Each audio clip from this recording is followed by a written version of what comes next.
আজকের ব্লগটা একেবারে বিকাল থেকে শুরু করছি। আর বিকালের দিকে আমি মিহরিমাকে যে কোনো একটা ফল দেওয়ার চেষ্টা করি। আমি ওর প্রতিদিন যে কোনো 2 রকম ফল খাওয়ানোর চেষ্টা করি আর কি। বাচ্চারা তো ফল খেতে চায় না, তবে ছোট ছোট করে পিস করে দিলে ও কিন্তু এটা খাই। আর তোমাদের যাদের ছোট বেবি আছে তাদেরকে এভাবে কিন্তু খাওয়াতে পারো। তো যাই হোক, ওর জন্য এটা পেঁপে কেটেছিলাম, একটু জুস করেছিলাম মালটার, ওকেও দিয়েছি, আমরাও খেয়েছি সাথে। তো যাই হোক, এই জুসটাও প্রতিদিন আমি করি, যে কোনো একটা ফলের জুস কিংবা একটা ফল রাখার চেষ্টাই করি।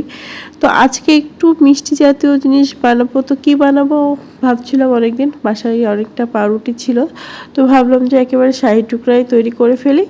তো এখানে দুধটাকে জাল করে নিয়েছি, একটু কেশর দিয়েছি চিনি দিয়ে, এটাকে খুব ভালো করে জাল করে নিচ্ছি। আর এইদিকে পাউরুটিগুলোকে একটু ঘি দিয়ে ভেজে নিচ্ছি। তো ঘি দিয়ে ভাজলে কি হয়, এটার স্মেল খুব ভালো আসে, ঘিয়ের একটা সেন্ট বের হয়। তোমরা এভাবে ভেজে দেখতে পারো, যারা শাহি টুকরা খাওনি তারা এইভাবে খেয়ে দেখতে পারো, এটা খেতে বেশ ভালোই লাগে। এদিকে একটু চিনি শিরা তৈরি করে নিলাম।